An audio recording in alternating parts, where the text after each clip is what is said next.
Welcome to my YouTube channel maths wizard by Karan sir. बच्चों, एक बार आप सभी का फिर से ज़ोरदार स्वागत है। और मेरे भाइयों, आज मैं आपके लिए जो वन शॉट लेके आया हूँ 10th क्लास के प्यारे प्यारे बच्चों, वो लेके आया हूँ area related to circle. Area related to circles का मैं आपके लिए वन शॉट लेके आया हूँ भाइयों। बहुत टाइम से बच्चों की डिमांड चल रही थी कि सर आप एरिया रिलेटेड टू सर्कल का भी वन शॉट तैयार कर दीजिए ताकि टेस्ट देने में मज़ा आएगा। आप ठीक है भाई, टेस्ट देने में मज़ा आएगा। तो सबसे पहले बेटा यहाँ पे इस चैप्टर में मैं जो बेसिक बातें हैं ना, पहले आपको फटाफट बता देना चाहता हूँ कि एक तो आपको बताया भाइयों कि सर्कल का एरिया अपन बहुत सालों से जान रहे हैं। बेटा ये सर्कल है, ये सर्कल का सेंटर है। अगर सर्कल की रेडियस को आपने क्या बोला मेरे भाइयों, आर बोला, तो आप जानते हैं ऐसा सर्कल जिसकी रेडियस आर होती है उसका एरिया होता है पाई आर स्क्वायर। तो सर्कल के एरिया का फॉर्मूला क्या हो गया मेरे भाइयों, पाई आर स्क्वायर। ये तो सर्कल के एरिया की कहानी खत्म हो गई। कभी बात पूछी जाए बेटा कि भैया हमें सर्कल का एरिया नहीं निकालना, हमें तो सेमी सर्कल का एरिया निकालना है, तो सेमी सर्कल का अगर आपको एरिया निकालना है, सेमी सर्कल मतलब सर्कल का क्या हो गया बेटा, हाफ हो गया। तो सेमी सर्कल के एरिया का फॉर्मूला क्या हो जाएगा, 1/2 पाई आर स्क्वायर। ये तो हो गई हमारी सर्कल और सेमी सर्कल के एरिया से रिलेटेड बात। कभी कभी क्या होता है, आपसे पूछा जाता है कि बेटा सर्कल की सरकमफेरेंस निकालो।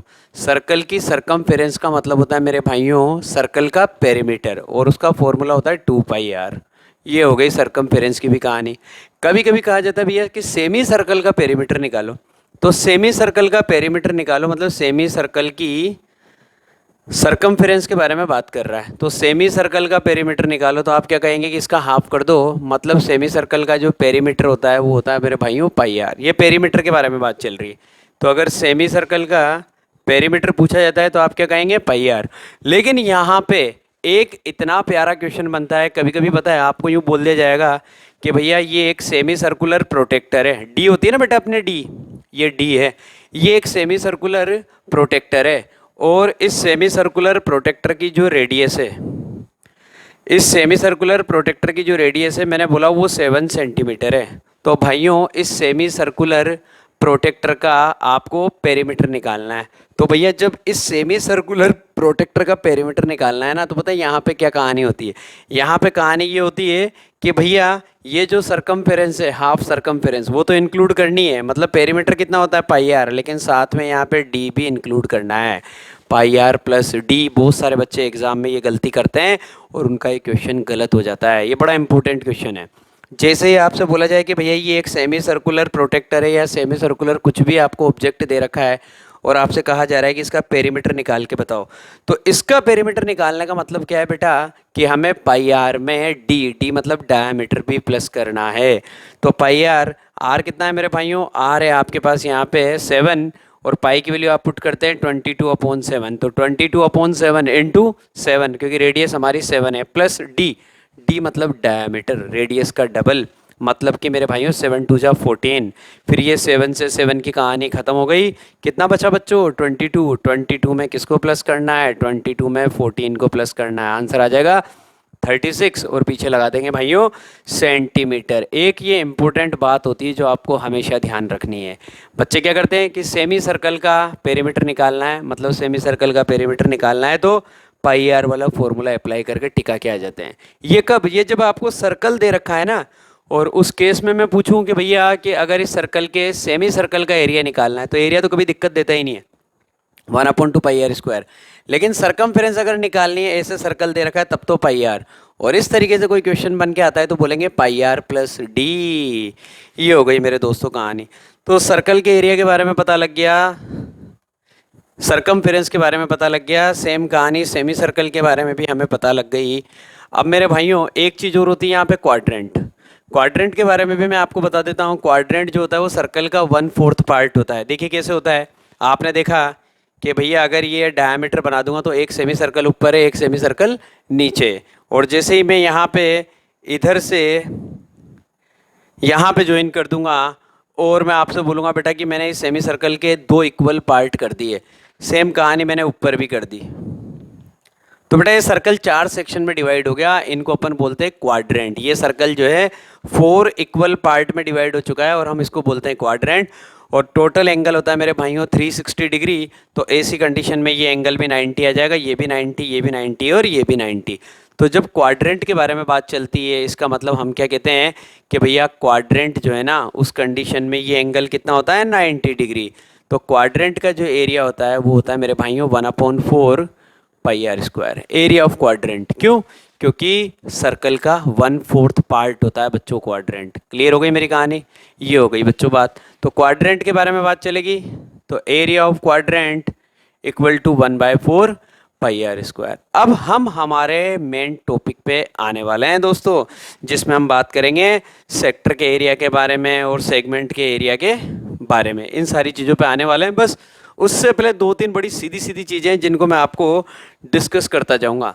कई बार ऐसा होता है मेरे भाइयों, आपसे कहा जाता है कि भैया एक कार है, ठीक है, और वो कार जो है ना वो यहाँ से जयपुर तक जा रही है। फॉर एग्जांपल उसने 350 किलोमीटर की डिस्टेंस ट्रेवल करी, और मैं आपसे बोल दूंगा कि कार का जो व्हील है उसकी रेडियस मैंने आपको दे रखी है 7 मीटर या 20 मीटर या 5 मीटर, वॉटेवर जो कुछ भी। तो आपसे कहूँगा कि यहाँ से झालावाड़ से कार गई कहाँ, जयपुर।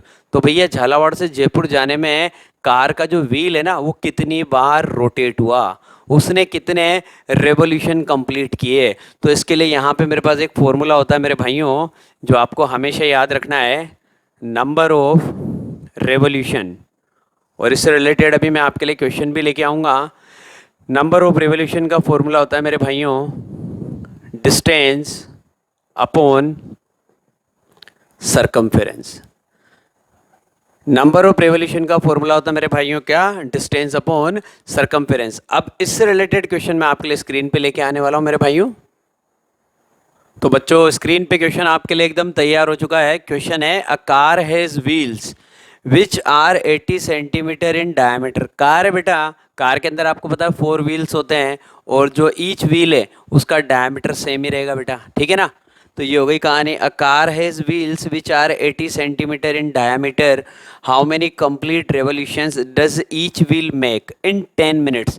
10 मिनट्स में एक व्हील कितने रेवोल्यूशन कंप्लीट करेगा when the car is traveling at a speed of 66 kilometre per hour. मैंने पहला ही क्वेश्चन बहुत अच्छा दिया है। कार जो है ना वो जिस स्पीड से ट्रेवल कर रही है वो कर रही है बेटा 66 किलोमीटर पर आवर।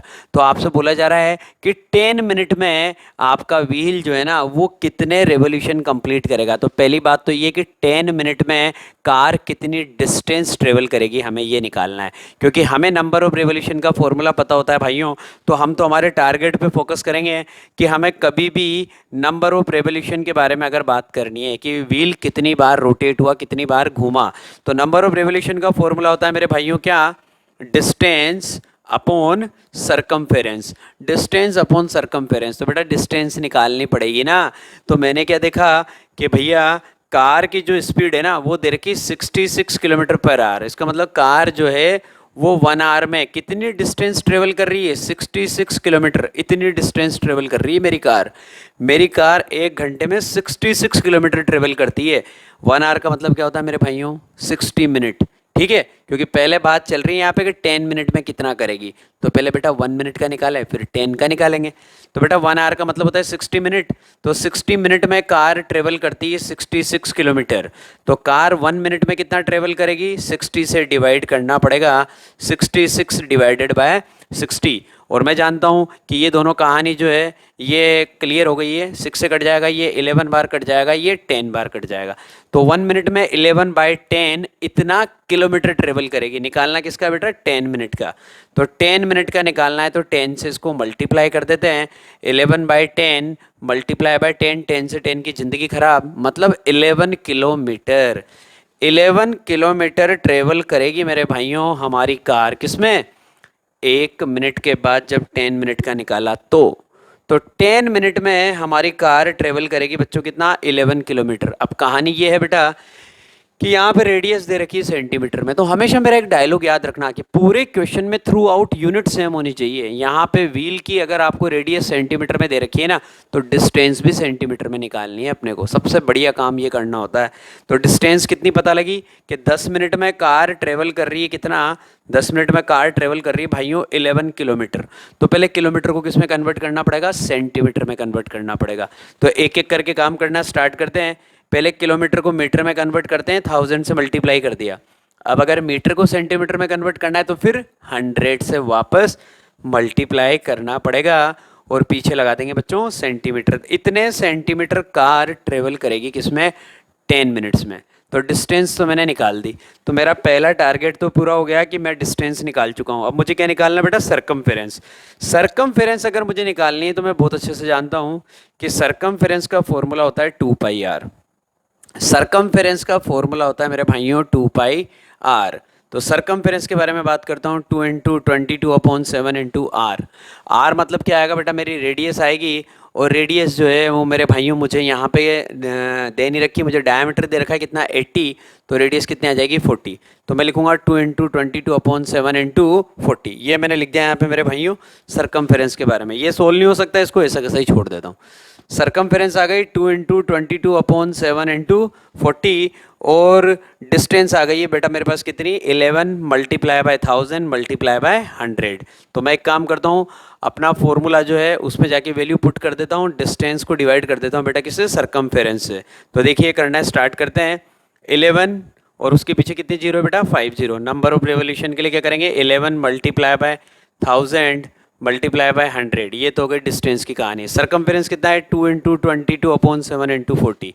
तो लिखेंगे 2 × 22 × 40 और अपॉन 7, तो 7 रेसिप्रोकल होके कहाँ चला जाएगा बेटा, 7 रेसिप्रोकल होके ऊपर पहुँच जाएगा। ये 7 को तो अपन ने ऊपर पहुँचा दिया। अब कैलकुलेशन सिंपल है मेरे भाइयों, आप देखिए आपको पता लग गया, एक जीरो से एक जीरो कैंसिल हो गई। 11 से हमारा 22 कट गया बेटा कितनी बार, 2 बार, और ये 2 से 10 कट गया भाइयों कितनी बार, 5 बार। उसके बाद वापस यहाँ पे 2 बचा हुआ है, 2 से इस 10 को काट दीजिए 5 बार, उसके पीछे कितनी जीरो है बेटा, 2 जीरो, तो ये आ गया 500। क्या करना है, कुछ नहीं करना, 5 5 जा 25, और 25 को किससे मल्टीप्लाई करना है बेटा, 25 को आपको मल्टीप्लाई करना है 7 से, और फिर उसके बाद आपके पास डिनोमिनेटर में क्या बच रहा है बच्चों, 4 बच रहा है। तो एक काम करते हैं, 4 से पहले इसको कट ही कर लेते हैं, क्योंकि यहाँ पे आ रहा है 500 और डिनोमिनेटर में 4, तो ये कट हो जाएगा मेरे भाइयों कितनी बार, ये कट हो जाएगा 4 से कट करना स्टार्ट किया, 4 1 जा 4, बचेगा बेटा 1, 4 2 जा 8, कितना बचा 2, तो फिर ये 4 5 जा 20, 125। 125 को 5 से करेंगे, 125 को 5 से करेंगे, 625 आएगा, और 625 को आपको 7 से मल्टीप्लाई करना है।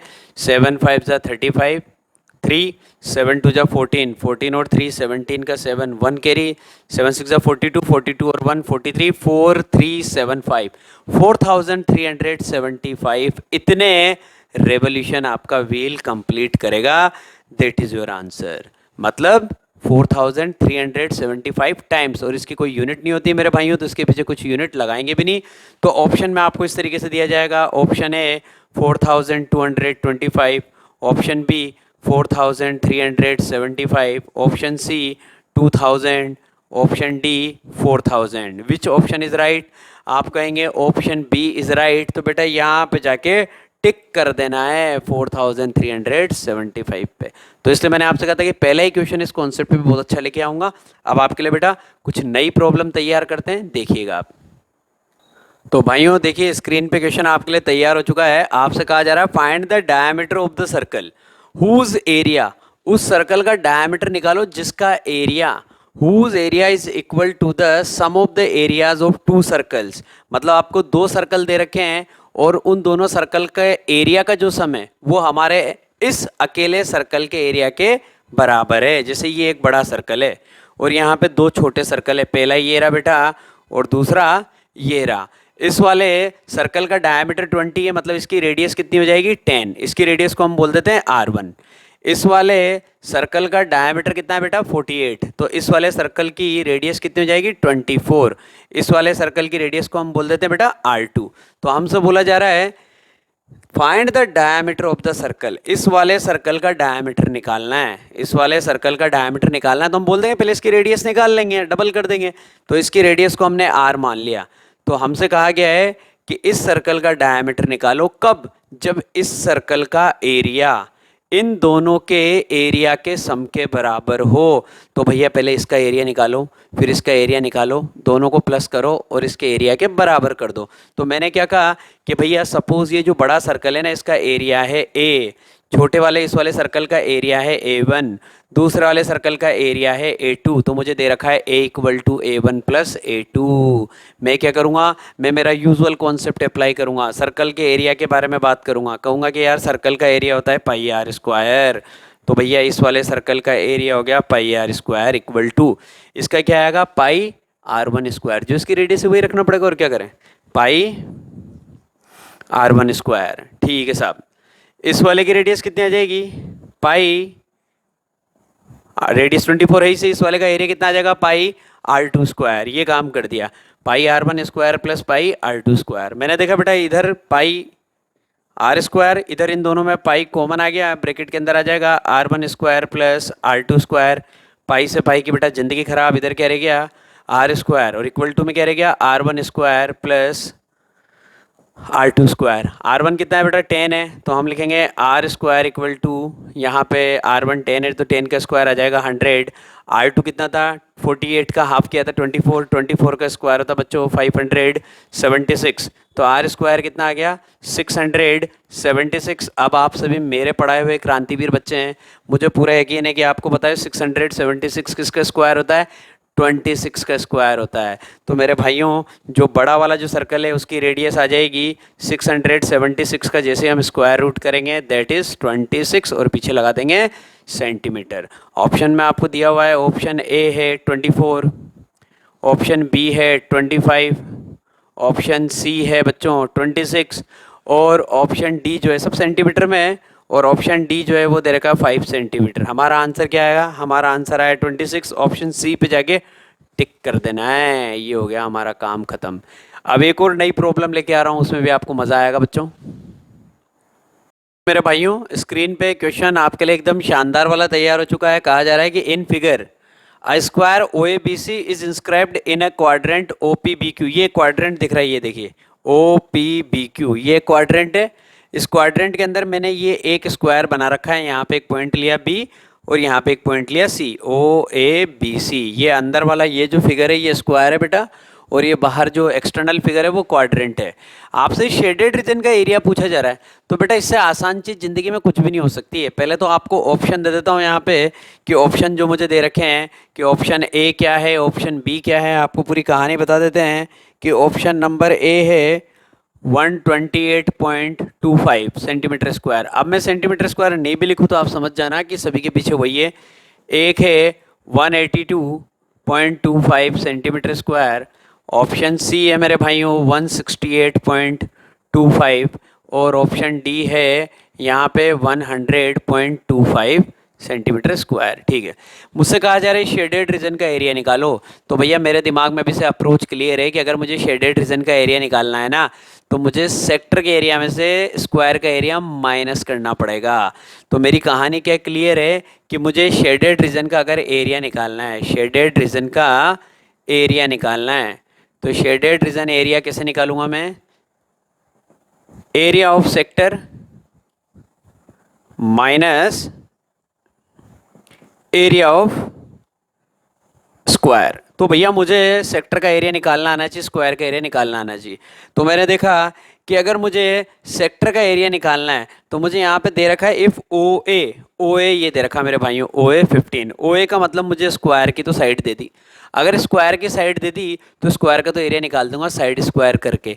लेकिन मेरे भाइयों मेरे पास यहाँ पे है ना इसका किसका क्वाड्रेंट से रिलेटेड कोई इन्फॉर्मेशन नहीं है, क्योंकि अगर क्वाड्रेंट का एरिया निकालना है ना तो भैया ऐसी कंडीशन में मैं ये बात बहुत अच्छे से जानता हूँ कि यहाँ पे मुझे इसकी रेडियस पता होना ज़रूरी है, तभी तो मैं क्वाड्रेंट का एरिया निकाल पाऊँगा। क्योंकि क्वाड्रेंट का एरिया होता है, अब यहाँ पे ये जो सेक्टर है ना बेटा वो क्वाड्रेंट ही है, तो सेक्टर की जगह क्या लिख सकता हूँ मैं, एरिया ऑफ क्वाड्रेंट। तो मुझे क्वाड्रेंट के एरिया में से स्क्वायर का एरिया माइनस करना है। तो एरिया ऑफ क्वाड्रेंट कैसे निकालना है, एरिया ऑफ क्वाड्रेंट का फॉर्मूला होता है मेरे भाइयों कितना, 1/4 पाई आर स्क्वायर। भाई क्वाड्रेंट है तो सीधा ये लगाओ 1/4 पाई आर स्क्वायर। अब आप कहेंगे सर रेडियस नहीं है हमारे पास, तो मेरे भाइयों देखिएगा रेडियस कैसे मिलेगी, ओ को मिला दीजिए आप बी से। जैसे ही आपने ओ को बी से मिलाया ना, आप क्या कहेंगे कि आपने सेंटर को मिला दिया बाउंड्री पे, मतलब बन गई रेडियस। तो ओ भी क्या बन गई रेडियस, ओ भी जो रेडियस है ना वो हमारे स्क्वायर का डायगोनल है, देख लीजिए आप, क्योंकि ये हमारा स्क्वायर बन रहा। तो हम क्या करेंगे यहाँ पे, हम लिखेंगे कहानी diagonal of square, diagonal of square equal to radius of quadrant. जो स्क्वायर का डायगोनल है ना मेरे भाइयों, वो हमारे क्वाड्रेंट की क्या हो गई, रेडियस है। ये देखिए, ओ को जैसे ही आपने बी से मिलाया ओ बी बना, ओ बी आपके स्क्वायर का डायगोनल है। तो जो स्क्वायर का डायगोनल है वो हमारे क्वाड्रेंट की रेडियस है। तो इसका मतलब कहानी क्या हुई कि अगर हम स्क्वायर का डायगोनल निकाल लें तो हमें हमारे क्वाड्रेंट की रेडियस मिल जाएगी। तो बेटा मज़ा आने वाला है आपको ज़िंदगी का, कैसे देखिएगा। हमें पता होता है, खैर आपको तो क्या पता, आप मुझसे सुनिए आज अच्छे से। अगर कभी भी आपको स्क्वायर की साइड दे रखी है और आपको क्या निकालना है, डायगोनल, तो डायगोनल ऑफ स्क्वायर का एक शॉर्ट ट्रिक होती है बच्चों जो आपको याद रखनी है। अब हमारे पेपर जो है वो ऑब्जेक्टिव हैं, तो मेरी ट्रिक्स बड़ी काम आती है बच्चों के। तो डायगोनल ऑफ स्क्वायर, स्क्वायर का डायगोनल अगर निकालना है तो शॉर्ट ट्रिक होती है root two into side. Square का अगर आपको डायगोनल निकालना है तो मेरी बड़ी प्यारी सी शॉर्ट ट्रिक होती है root two into side. Side को रूट टू से मल्टीप्लाई कर दीजिए, डायगोनल मिल जाएगा। साइड कितनी तरह की बच्चों आपको, 15। तो आपको डायगोनल मिल गया है कितना, diagonal equal to 15 root two. ये आपके पास डायगोनल आ गया। अगर डायगोनल आ गया तो आपके पास क्वाड्रेंट की रेडियस आ गई। तो ये जो रेडियस आ चुकी है क्वाड्रेंट की, वो आ चुकी है मेरे भाइयों कितनी, 15 रूट टू सेंटीमीटर। ठीक है, अब क्या करना है, सेक्टर का एरिया निकालना है, स्क्वायर का एरिया निकालना है, दोनों को माइनस करना है। तो सेक्टर का एरिया निकालता हूँ, एरिया ऑफ सेक्टर, और सेक्टर यहाँ पे क्या है बेटा, क्वाड्रेंट। तो area of quadrant equal to 1/4, pi की जगह मुझे यूज़ में लेना है बेटा 3.14, ध्यान देना पड़ेगा हमेशा, into are square. R square मतलब 15 रूट टू का स्क्वायर करना है। तो 15 का स्क्वायर करेंगे वो तो आ जाएगा 225, और रूट टू का करेंगे तो बेटा कितना आ जाएगा, 2 आ जाएगा। उसके बाद यहाँ से डेसिमल हटाइए, अपॉन में 100 आएगा बेटा। 2 से आपका ये 4 कट जाएगा 2 बार, और 2 से ये कट जाएगा 157 बार। उसके बाद मुझे दिख रहा है ये 225 है, ये 157 है बच्चों। तो मैं क्या करूँगा, 225 और 100 इन दोनों को एक काम करता हूँ, 25 से कट कर लेता हूँ। ये 9 बार कट होगा 25 से, और ये 25 से बच्चों 4 बार कट होगा। तो ऊपर तो आ गया आपके पास 157 इंटू 9 और अपॉन में 4, मल्टीप्लाई कर लेते हैं। इसकी नीड है भी नहीं अब, क्योंकि पता लग चुका है कि सेक्टर के एरिया में से उसको माइनस करना है। 157 इंटू 9, 9 से 1 जा 63, 6 आ जाएगा बेटा। 9 5 जा 45, 45 में 6 को प्लस करेंगे 51, फिर ये 5 आ जाएगा। 9 1 जा 9, 9 और 5 14, 1413 divided by 4, 1413 divided by 4 centimetre square. ये किसका एरिया आया, ये एरिया आया है मेरे भाइयों क्वाड्रेंट का। अब किसका एरिया निकालना है, अब स्क्वायर का एरिया निकालना है। स्क्वायर का एरिया तो बेटा बहुत सिंपल है, साइड स्क्वायर, तो उसकी तो कहानी ख़त्म, यहीं पे लिख देते हैं। Area of square equal to side square मतलब 15 का स्क्वायर, दैट इज़ 225। इस एरिया में से इस एरिया को माइनस करना है, करते हैं। तो देखिए बेटा ये एरिया कितना दे रखा है, ये दे रखा है 1413। तो 1413 डिवाइडेड बाय 4, इसमें से माइनस करना है 225 को। डिनोमिनेटर नहीं पता, 1 लगा दिया, 4 को इससे मल्टीप्लाई करेंगे। 225 को आपको क्या करना है बेटा, 4 से मल्टीप्लाई करना है। तो जस्ट डबल कर देते हैं एक बार, फिर उसका भी डबल कर देते हैं। तो 225 को सीधा अगर 4 से मल्टीप्लाई करेंगे, 450 उसका डबल 900। तो 1413 माइनस 900 डिवाइडेड बाय 4। 1413 में से बच्चों 900 को माइनस कर दीजिए। बड़ा सिंपल सा सब्ट्रैक्शन है, लेकिन आप जैसे भाइयों के लिए बता देता हूँ। 1413 में से 900 को माइनस करेंगे, 3 1 14 में से 9 जाएगा 5, 513 अपॉन 4। तो ये आया मेरे पास 513 अपॉन 4। अब इस बार मेरे पास आंसर यहाँ पे फ्रैक्शन में नहीं है, किस में दे रखा है, डेसिमल में। तो मैं भी बात है डेसिमल में ही करूँगा। तो मैं क्या करूँगा, 513 को 4 से डिवाइड करूँगा। तो भैया 513 को 4 से डिवाइड करते हैं। ये लो साहब, 4 1 जा 4, कितना बचा बेटा 1, यहाँ से 1 लिखना पड़ेगा। 4 2 जा 8, कितना बचा 3, यहाँ से आपको 3 लेना पड़ेगा, फिर आपके पास आ जाएगा 4 8 जा 32 डेसिमल, सॉरी 1 आएगा, डेसिमल लगाएंगे, आपको यहाँ पे 0 लिखना पड़ेगा, फिर 4 2 जा 8, यहाँ पे 2 बचा बेटा 20, 4 की टेबल में 25 बार, 128.25 कहाँ पे नज़र आ रहा है?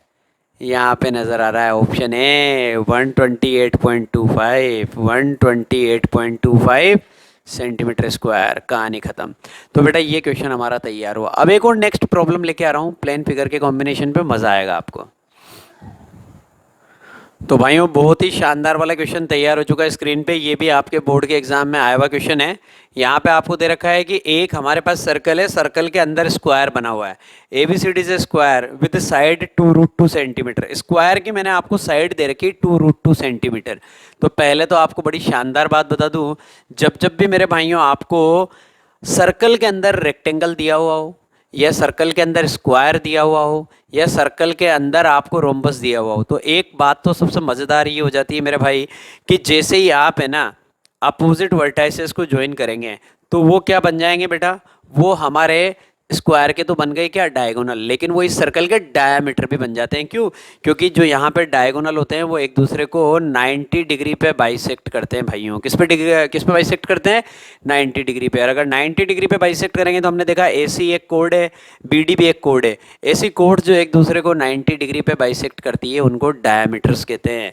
तो पहली बात तो ये हो गई कि AC और BD क्या हो चुके हैं बेटा, AC और BD हमारे सर्कल के डायामीटर हो चुके हैं।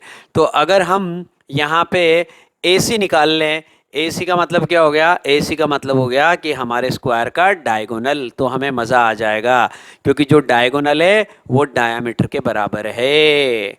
तो बेटा जो डायगोनल है ना किसका, स्क्वायर का, diagonal of square equal to कहानी क्या है, डायामीटर ऑफ सर्कल। वो सर्कल का डायामीटर है, ये C लिख दिया शॉर्ट में, डायामीटर ऑफ सर्कल।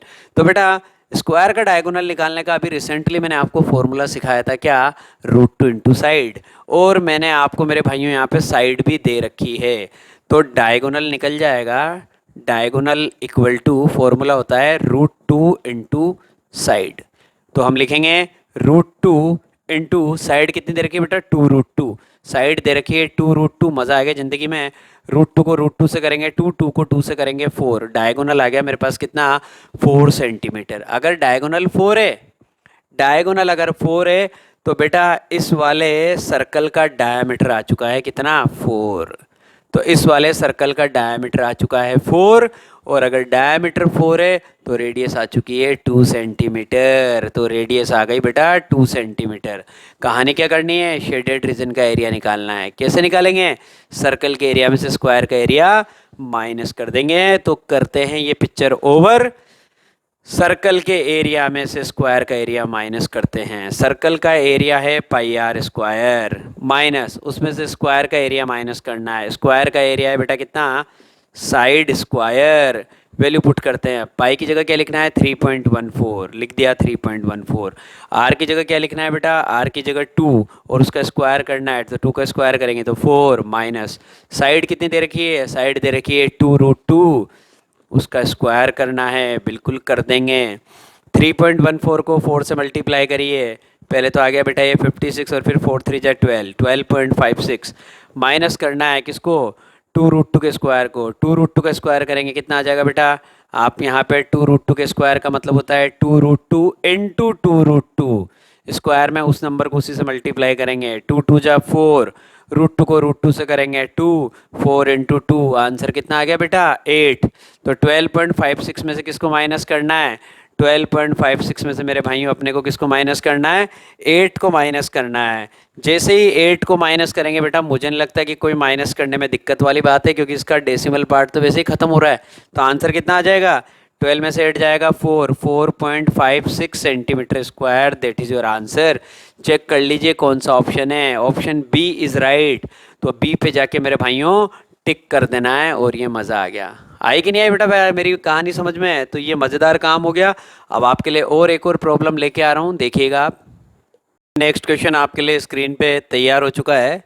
आपसे बोला गया है कि all the vertices of a rhombus lie on a circle, मतलब एक रोम्बस है जिसकी चारों वर्टाइसेस कहाँ पे लाई कर रही है, सर्कल पे लाई कर रही है। Find the area of the rhombus if area of the circle is 1256 centimetre square. भैया कमाल की बात है, सर्कल का एरिया दे रखा है, रोम्बस का एरिया पूछ रहा है, और कंडीशन कैसी है, ऐसी कि भैया ये जो सर्कल है ना, सर्कल के ऊपर रोम्बस की चारों वर्टाइसेस लाई कर रही, जैसे एक यहाँ पे मेरे भाइयों, एक यहाँ पे और एक यहाँ पे। तो मैंने पहले तो इन चारों वर्टाइसेस को मिला देना है भाई, ताकि मुझे पता लग जाए कि अंदर जो ये फिगर बन रहा है ना, ये मैं आपको बता पाऊँ कि ये क्या है दोस्तों, रोम्बस है। तो ये मैंने बोला A B C D is a rhombus. A B C D मेरे भाइयों मेरे पास एक रोम्बस है, मान लो इसको, ठीक है, कि ए बी सी डी एक रोम्बस है, उसकी चारों वर्टेक्सेस सर्कल पे लाई कर रही है, और सर्कल का एरिया दे रखा है, रोम्बस का एरिया पूछ रहा है। तो भैया हम तो एक बात जानते हैं कि अगर मुझे रोम्बस का एरिया निकालना है, तो रोम्बस का एरिया निकालने के लिए यार मेरे पास एक फॉर्मूला होता है, कौन सा, बड़ा इंपॉर्टेंट फॉर्मूला होता है, आप याद करो, area equal to 1/2 D1 × D2। ये एक बड़ा इंपॉर्टेंट फॉर्मूला होता है, अगर आपको याद आ रहा हो तो 1/2 डायगोनल 1 × डायगोनल 2। तो भाइयों जो फॉर्मूला होता है वो होता है 1/2 D1 × D2। मतलब मुझे इस रोम्बस के डायगोनल पता होने जरूरी है। अगर मुझे इस रोम्बस के डायगोनल पता होंगे ना, तो मैं इस रोम्बस का एरिया निकाल सकता हूँ। तो मैंने क्या देखा कि एक काम करता हूँ, पहले सबसे बढ़िया काम कि डायगोनल्स को ज्वाइन कर देता हूँ। ए को सी से ज्वाइन कर दिया भाइयों, और बी को डी से ज्वाइन कर दिया, ठीक है भैया। जैसे मैंने डायगोनल्स को ज्वाइन किया, मुझे एक कहानी बहुत अच्छे से पता होती है कि रोम्बस के जो डायगोनल्स होते हैं ना, वो 90 डिग्री पे बाइसेक्ट करते हैं। मुझे एक कहानी पता होती है, since diagonals of a rhombus bisect तो करेंगे इसे, लेकिन 90 डिग्री पे बाइसेक्ट करेंगे, bisect each other at 90 degree. और जैसे ये बात हुई ना, अब हो गया बेटा जिंदगी की बल्ले बल्ले। रोम्बस के डायगोनल एक दूसरे को 90 डिग्री पे बाइसेक्ट करते हैं। मैंने बोला सपोज ये जो पॉइंट ऑफ इंटरसेक्शन है ये ओ है, तो बेटा ये एंगल भी 90 डिग्री, ये एंगल भी 90 डिग्री, ये एंगल भी 90 डिग्री, और ये एंगल भी 90 डिग्री। अगर ऐसा हो रहा है ना सर्कल में, आप देख रहे होंगे कि ये जो सर्कल है उसके लिए ये बी डी और ऐसी कोड है, लेकिन अब ये कोड नहीं रही, ये डायमीटर बन चुके हैं। क्यों?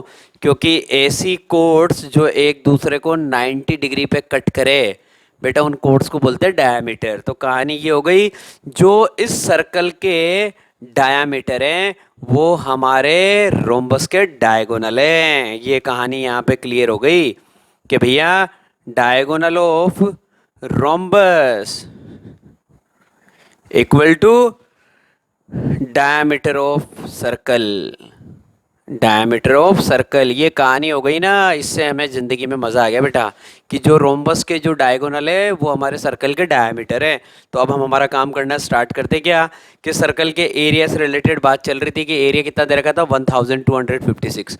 तो सर्कल के एरिया का फॉर्मूला पुट कर देते हैं कि भैया सर्कल के एरिया का जो फॉर्मूला होता है वो होता है 1/2, सर्कल के एरिया का फॉर्मूला तो मेरे भाइयों पाई आर स्क्वायर, वो लगा देते अपन सीधे यहाँ पे direct, area of circle equal to pi are square. और यहाँ पे मुझे कितना दे रखा है 1256, तो पाई आर स्क्वायर इक्वल टू 1256। पाई की जगह 3.14 काम में लेना है, मैंने पहले ही रखा है तो वही लूँगा। तो पाई की जगह लिखूंगा भाइयों 3.14 into are square equal to 1256। क्या निकालेंगे यहाँ से, आर स्क्वायर, इसके अपॉन में चला जाएगा, तो 1256 डिवाइडेड बाय 3.14। भाइयों क्या होगा, यहाँ से डेसिमल हटाएंगे, ऊपर क्या आ जाएगा, 100 आ जाएगा।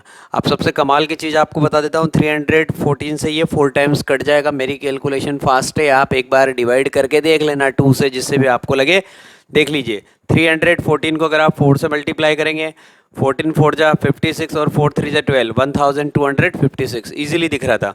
तो इससे ये कट गया बच्चों कितनी बार, 4 बार। 4 के पीछे कितनी जीरो है, 2 zero. R square equal to 400। हम जानते हैं भाइयों आर निकालने के लिए स्क्वायर रूट करना पड़ेगा, तो आर इक्वल टू रूट के अंदर 400, और आर की वैल्यू आ जाएगी बेटा 20 सेंटीमीटर। रेडियस आ चुकी है मेरे पास कितनी, 20 सेंटीमीटर।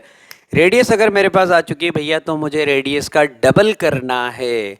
मुझे रेडियस का क्या करना है मेरे भाइयों, मुझे रेडियस का डबल करना है, और रेडियस का डबल करते ही मेरी ज़िंदगी में मज़ा आ जाना है। कैसे, मुझे डायगोनल मिल जाएगा, क्योंकि जो डायमीटर है वो डायगोनल के बराबर है भाइयों।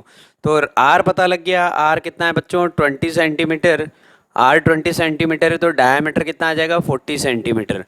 और जो डायामीटर है वो हमारे रोम्बस के क्या है भाइयों, डायगोनल। तो पहला डायगोनल D1 वो भी कितना आ जाएगा 40, और दूसरा डायगोनल D2 वो भी कितना आ जाएगा 40। क्यों? क्योंकि दोनों डायगोनल जो है ना वो यहाँ पे डायामीटर है, और डायामीटर तो बेटा चेंज हो नहीं सकता।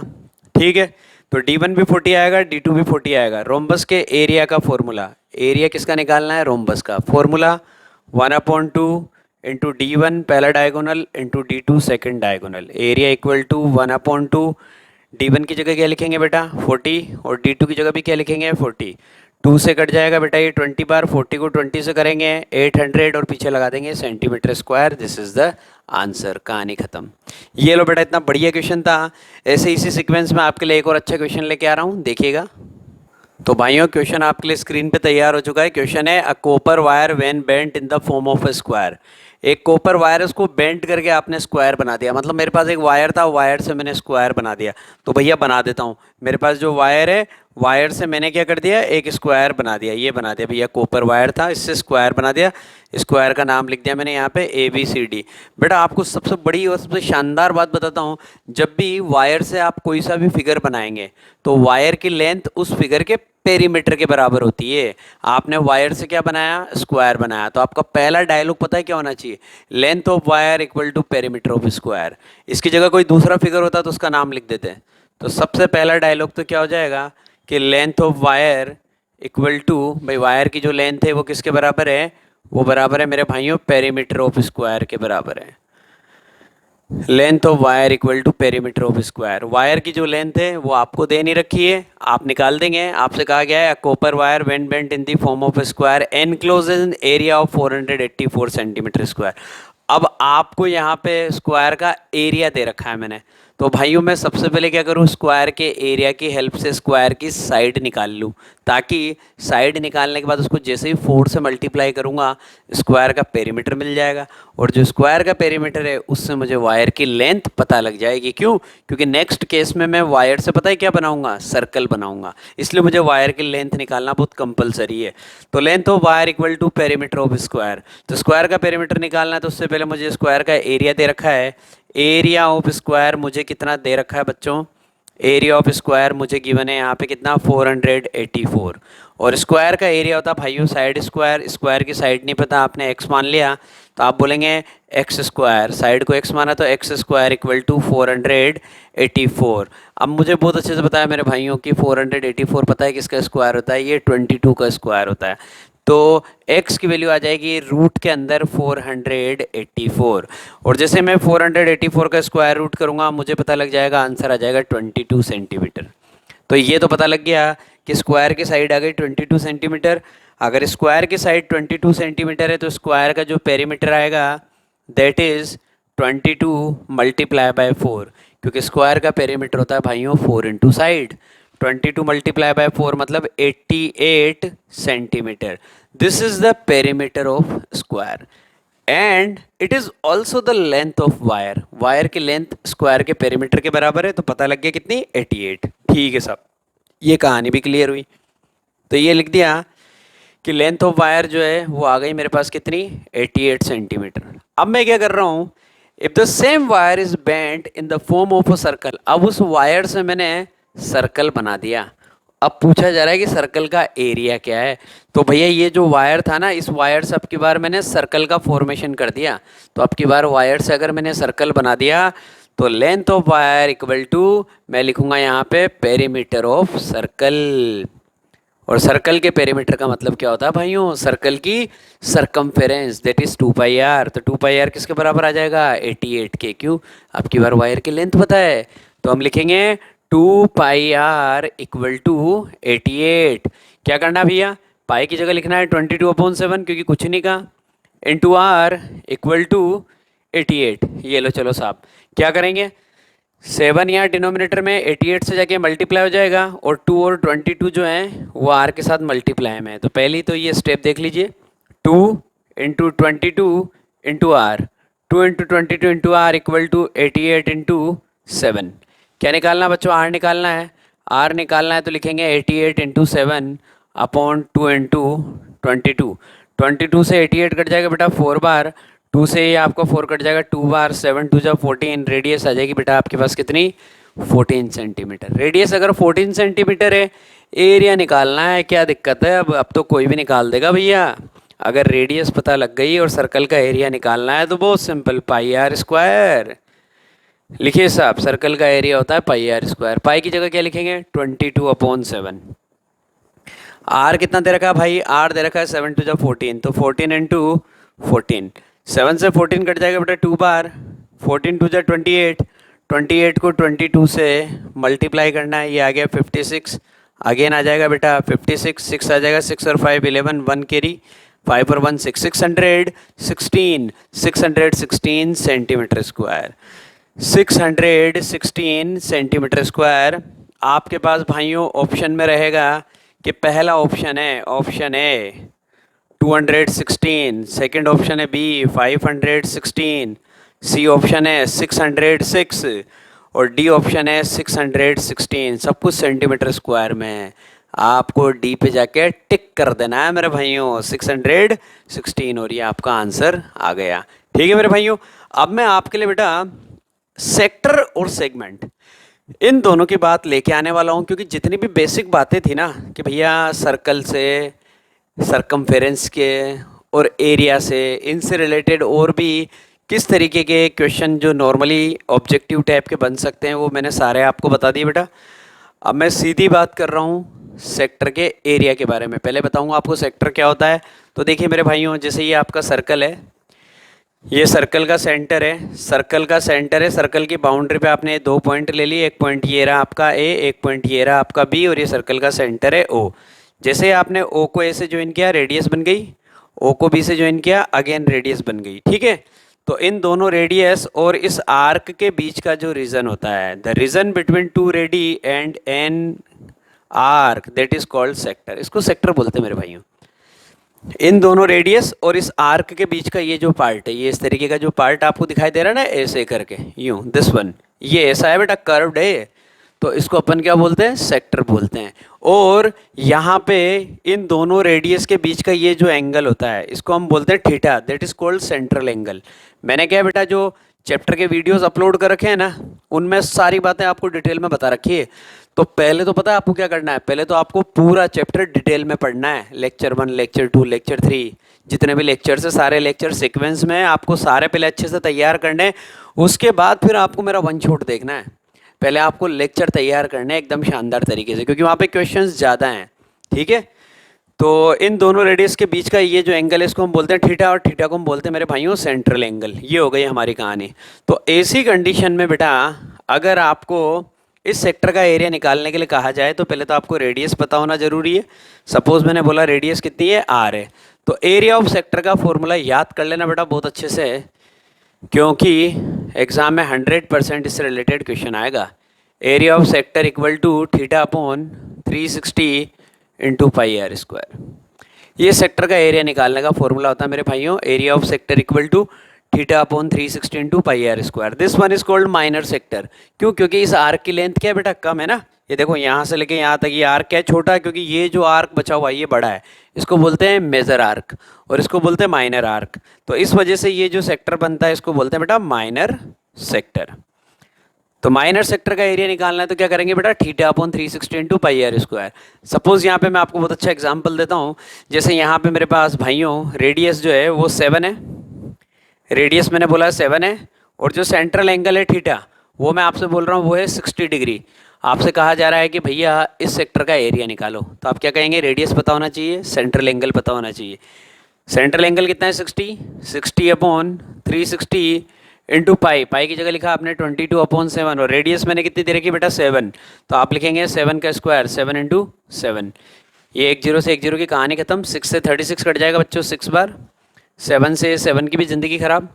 ठीक है, उसके बाद आप 2 से कट कर दीजिए, 2 से कट जाएगा ये 11 बार, ये कट जाएगा 3 बार। 11 7 जा 77, 77 upon 3 centimetre square, that is the area of minor sector. तो इस माइनर सेक्टर का एरिया कितना आ गया बेटा? 77 अपॉन 3। अब अगर मुझसे कहा जाए कि find the area of major sector, major sector का भी एरिया निकालो, बहुत सिंपल है। मेजर सेक्टर का एरिया निकालना है तो या तो मैं ये वाला एंगल निकाल लूँ, दिस वन, क्योंकि मुझे पता होता है कि टोटल एंगल होता है 360 डिग्री। टोटल एंगल होता है 360 डिग्री। या तो मैं ये वाला एंगल निकाल लूँ कैसे, थीटा को 360 में से माइनस कर दूं। थीटा कितना है 60, 60 को अगर 360 में से मैं माइनस करूंगा तो कितना आ जाएगा 300 डिग्री। तो एक तो सबसे स्मार्ट ट्रिक ये होती है कि आप ये वाला एंगल निकाल लो और थीटा की जगह वो वैल्यू पुट कर दो। एक दूसरा तरीका क्या होता है, दूसरा तरीका ये होता है कि आपने सेक्टर का एरिया निकाल लिया, माइनर सेक्टर का अगर आपने एरिया निकाल लिया तो सर्कल के एरिया में से माइनर सेक्टर का एरिया माइनस कर दो, जो आपका दिल करे। तो एक अप्रोच ये होती है। अगर कोई बोले कि एरिया ऑफ मेजर सेक्टर निकालो, तो हम क्या कहेंगे, भैया एक काम करते हैं कि सर्कल का एरिया निकाल लो, एरिया ऑफ सर्कल, और फिर इसमें से माइनर सेक्टर का एरिया माइनस कर दो, minus area of minor sector, area of minor sector, minor sector का एरिया इसमें से माइनस कर दो। ये हो गई हमारी कहानी खत्म। ठीक है, या तो आप ये वाली अप्रोच अप्लाई करो, या फिर आप डायरेक्ट क्या कर सकते हो मेरे भाइयों, यहाँ पे जो आपने काम किया था ना वो काम वापस करो, लेकिन अब की बार सेंट्रल एंगल थीटा जो है वो 60 की जगह कितना हो जाएगा 300 हो जाएगा।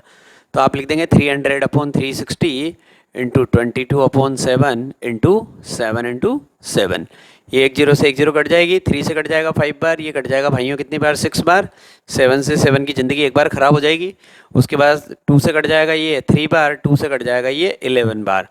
77 को किससे मल्टीप्लाई कर देंगे मेरे भाइयों 5 से, तो 77 को 5 से मल्टीप्लाई कर दीजिए, 7 5 जा 35, 3 7 5 जा 35, 35 और 3 38, 385, 385 और अपोन में क्या चल रहा है 3 सेंटीमीटर स्क्वायर। ये आपका आंसर आ जाएगा। इस तरीके से करना है, तो कन्फ्यूज़न वाली कोई बात नहीं है। जिसको जो मज़ा आया, जिसको जैसे अच्छा लगता है वो वैसे कर सकता है। सर्कल के एरिया में से भी माइनस कर सकते हैं, माइनर सेक्टर का एरिया, और सीधा ये थीटा ये वाला भी फाइंड आउट करके वैल्यू पुट कर सकते हैं। ये हो गई दोस्तों कहानी ख़त्म। ठीक है, अब इसके बाद मैं आपको इसी के अंदर एक और चीज़ बताने वाला हूँ, वो है लेंथ ऑफ आर्क। भैया अपन ने सेक्टर का एरिया तो निकाल लिया, लेकिन कभी कभी ऐसा होता है कि अगर है ना अपने से कहा जाए कि यार इस आर्क की लेंथ निकालो। ये जो अपन ने प्रोग्राम किया था ना यहाँ पे मेरे भाइयों, ये अपन ने सर्कल बनाया था, ये सर्कल का सेंटर था, फिर अपन ने ये यहाँ मिलाया था, ये पार्ट ए था, ये पॉइंट बी था, ये सॉरी पॉइंट ए था, ये पॉइंट बी था। तो सर्कल की बाउंड्री पे ये जो अपन ने दो पॉइंट लिए ना ए और बी, तो इनको ज्वाइन करने वाला ये जो कंटिन्यूस पीस है, इस कंटिन्यूस पीस जो है इसको अपन क्या बोलते हैं मेरे भाइयों, क्या, आर्क।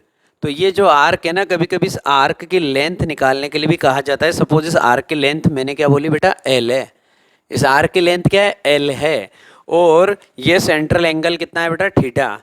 तो ऐसी कंडीशन में लेंथ ऑफ आर्क का फॉर्मूला होता है length of arc equal to, L से रिप्रेजेंट कर रहे हैं, L equal to theta upon 360 into, अब देखिए पिछली बार एरिया की बात कर रहे थे ना, तो एरिया का रिलेशन एरिया से, आर्क का रिलेशन सरकमफेरेंस से, तो यहाँ पे मल्टीप्लाई में क्या आ जाएगा 2πr। ये मेरी बात याद रखना, सेक्टर का एरिया निकालना है तो ये और ये लेंथ ऑफ आर्क और एरिया ऑफ सेक्टर दोनों में कॉमन है, लेकिन जब एरिया की बात करेंगे तो वहाँ पे πr², तो सेक्टर के लिए तो वहाँ πr² आता है, और लेंथ ऑफ आर्क के लिए वहाँ पे मेरे भाइयों क्या आएगा 2πr आएगा। तो L equal to theta upon 360 into 2πr। अब अगर आपसे कोई कहता है कि भैया इस आर्क की लेंथ निकालो, सेम कहानी, थीटा मैंने कितना दिया, थीटा मैंने आपको दिया 60 डिग्री और रेडियस मैंने आपको दी 7 सेंटीमीटर। आप क्या कहेंगे 60 upon 360 into 2 into 22/7 into R, R कितना है बेटा 7 है। ये 7 से तो 7 की ज़िंदगी ख़राब हो गई, ये 0 से 0 की भी ज़िंदगी ख़राब, 6 से 36 6 बार कट जाएगा, 2 से आपका 6 कट गया बेटा कितनी बार 3 बार, ऊपर आ गया 22, नीचे आ गया 3, 22/3, और पीछे क्या लगा देंगे मेरे भाइयों सेंटीमीटर। क्यों? क्योंकि अब की बार यहाँ पे लेंथ के बारे में बात चल रही है, एरिया के बारे में बात नहीं चल रही है। तो ये मैंने आपको माइनर आर्क की लेंथ निकाल के दिखा दिया।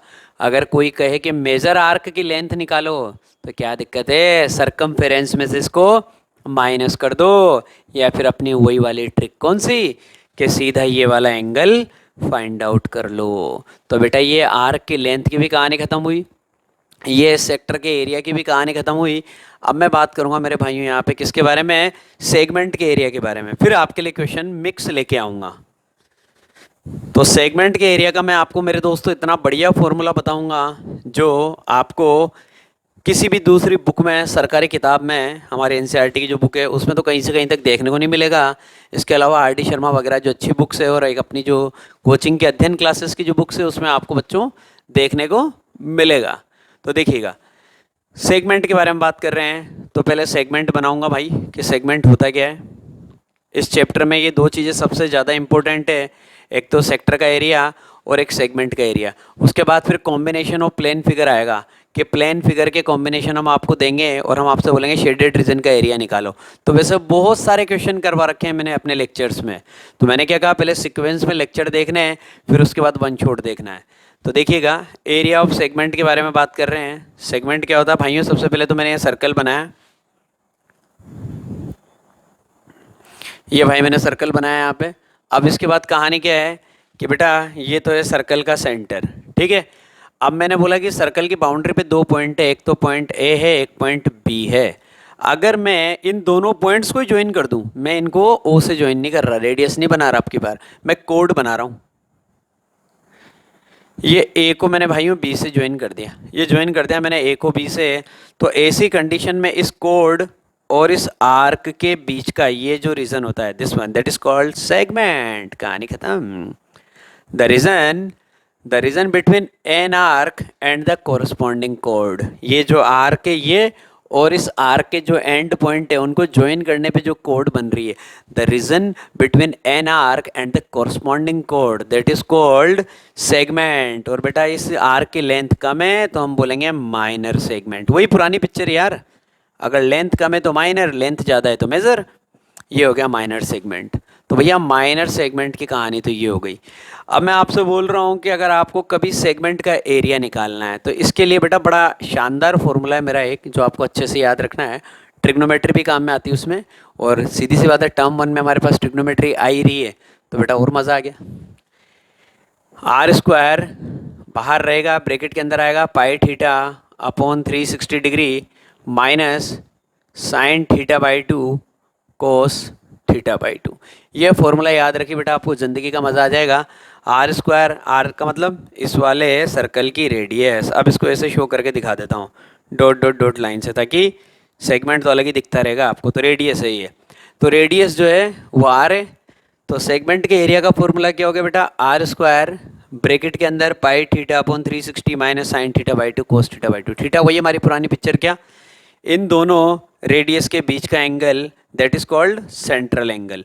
तो थीटा हमारा वही हो गया। तो थीटा की जगह क्या करेंगे बेटा, यहाँ पे जो सेंट्रल एंगल दे रखा होगा वो वैल्यू पुट कर देंगे, ठीक है भाई। अब मैं आपके लिए क्वेश्चंस लेके आता हूँ एक से एक शानदार, जिसमें अपन सेक्टर के एरिया के लिए भी बात करेंगे और सेगमेंट के एरिया के लिए भी भाइयों बात करेंगे। अब अगर जैसे ये माइनर सेगमेंट का एरिया है, कोई बोले कि मेजर सेगमेंट का एरिया निकालना है, तो भैया वही पुरानी पिक्चर, इस थीटा की जगह आप 360 में से थीटा को माइनस कर देना, तो जो वैल्यू आएगी वो यहाँ पे थीटा की जगह पुट करनी है। जैसे ये 60 है और मैं बोलूँ find the area of major segment, major segment का निकालो, तो आप क्या कहेंगे कि सर ये एंगल 60 है, 60 को 360 में से माइनस करो 300 आएगा। तो थीटा की जगह बेटा आपको क्या लिखना पड़ेगा, थीटा की जगह आपको 300 लिखना पड़ेगा। तो यहाँ 300 आएगा, वहाँ पे क्या दे रखा है थीटा बाई 2, मतलब 300 को 2 से डिवाइड करना पड़ेगा 150। वहाँ पे भी क्या आएगा थीटा बाई 2, 300 को 2 से डिवाइड करना पड़ेगा। आई मेरी कहानी समझ में। और यहाँ पे आपको अगर सीधा ही माइनर सेगमेंट का निकालना है, तो माइनर सेगमेंट का निकालना है तो थीटा हमने कितना दिया बच्चों 60, सीधा थीटा की जगह हम 60 लिखेंगे। यहाँ आ जाएगा साइन 60 बाई 2 मतलब साइन 30 कोस 30, साइन 30 कोस 30 की वैल्यू पता होनी चाहिए, ठीक है दोस्तों। क्वेश्चन लेके आ रहा हूँ, देखिएगा आप। तो बच्चों देखो स्क्रीन पे क्वेश्चन आपके लिए तैयार हो चुका है, एकदम शानदार। कहा जा रहा है a code of a circle of radius 10 centimetre subtends a right angle at the centre. एक कोड जो है बेटा, वो कोड मैंने आपको बता रखी क्या है, कोड ए बी है। ये सेंटर पे 90 डिग्री का एंगल बना रही है, इसका मतलब हमारा सेंट्रल एंगल थीटा कितना हो गया, अभी से पता लग गया कि थीटा की वैल्यू आ चुकी है 90 डिग्री। रेडियस कितनी दे रखी है 10 सेंटीमीटर, आर की वैल्यू आ चुकी है बेटा 10 सेंटीमीटर। बहुत सिंपल क्वेश्चन है, बोर्ड के एग्जाम में आया हुआ क्वेश्चन है, ठीक है। हमसे कहा जा रहा है find the area of the minor sector, minor sector का एरिया निकालना है। तो भैया माइनर सेक्टर का अगर एरिया निकालना है ना तो सीधी सीधी सी कहानी है, मुझे दिख रहा है ये रहा माइनर सेक्टर, क्योंकि इस आर्क से रिलेटेड अगर बात चल रही है तो ये माइनर सेक्टर है। तो हम लिखेंगे यहाँ पे area minor sector, area of minor sector, minor sector का नाम क्या है, O A B O, area of minor sector, area of minor sector O A B O. Minor sector का एरिया निकालना है, कहानी क्लियर है, वही theta upon 360 into pi are square. तो हम लिखेंगे A equal to theta upon 360 into pi are square. अब यहाँ पे पाई के लिए जो मुझसे कहा गया ना मेरे भाइयों, वो पाई की वैल्यू मुझे यूज़ करनी है, इंडिकेट किया गया है 3.14, यूज पाई इक्वल टू 3.14, पाई की वैल्यू 3.14 काम में लेनी है, तो वही काम करना पड़ेगा। तो एरिया इक्वल टू थीटा कितना आएगा बेटा 90 अपॉन 360 इंटू पाई की जगह आ जाएगा 3.14 और इंटू में क्या आएगा बेटा आर स्क्वायर, आर दे रखा है 10 का सीधा स्क्वायर कर देते हैं, कितना आ जाएगा 100 आ जाएगा। कहानी और सीधी हो गई, डेसिमल हटाएंगे अपोन में 100 आएगा, 100 से 100 की कहानी खत्म। यहाँ पे 10 से 10 कैंसिल हो जाएगा बेटा, ऊपर 9 है नीचे 36 है, 9 से 36 कट जाएगा 4 बार, यहाँ पे दे रखा है 314, यहाँ पे दे रखा है 4, 2 से कट जाएगा ये 2 बार, ये कट जाएगा मेरे भाइयों कितनी बार 157 बार। तो एरिया आ जाएगा 157 अपॉन 2, 157 अपॉन 2। आप चाहें तो डेसिमल में आंसर निकालिए, आप नहीं चाहें तो यहाँ पे भी अपना आंसर दे सकते हैं, लेकिन हमारे पास क्या होगा, कहानी ये है कि वहाँ पे ऑब्जेक्टिव पेपर रहेगा मेरे भाइयों। तो अगर वहाँ पे हमारे को फ्रैक्शनल फॉर्म में दे रखा है तो इसी फॉर्म में अपने को टिक कर देना है मामला, लेकिन अगर वहाँ पे डेसिमल वाला फॉर्मेट बना रखा है ना तो फिर डेसिमल में ही आंसर देना पड़ेगा। जैसे 157 को अगर अपन 2 से डिवाइड करेंगे तो आप जानते हैं 2 से 78.5 सेंटीमीटर स्क्वायर ये आपका एरिया आएगा भाई, ठीक है। तो माइनर सेक्टर का एरिया ये आ चुका है। अब बात चल रही किसके बारे में, माइनर सेगमेंट का एरिया निकालना है। तो बेटा जहाँ पे भी आपको ये ऑप्शन नज़र आ रहा है या तो यहाँ टिक कर देंगे, और डेसिमल के फॉर्म में दे रखा है तो यहाँ पे टिक कर देंगे। माइनर सेक्टर का निकाल लिया, अब माइनर सेगमेंट का निकालना है। तो बेटा अब सेगमेंट का निकालना है तो सेगमेंट का फॉर्मूला लगाएंगे, क्या दिक्कत है। तो जो इसका जो सेकेंड पार्ट जो दे रखा है ना उसमें हमसे सेगमेंट का एरिया पूछा गया है, तो निकालो भैया सेगमेंट का, पूछो किसी का भी पूछो, एरिया ऑफ माइनर सेगमेंट। तो भैया आपकी बार सेगमेंट के बारे में बात चल रही है, तो सेगमेंट का मैंने आपको एक स्पेशल फॉर्मूला बताया था, वही लगाएंगे। क्या, आर स्क्वायर बाहर आ जाएगा, ब्रैकेट के अंदर हमारा वही pi theta upon 360 minus sine theta by 2 cos theta by 2, हमारा जो सबसे प्यारा सा फॉर्मूला है चैप्टर का।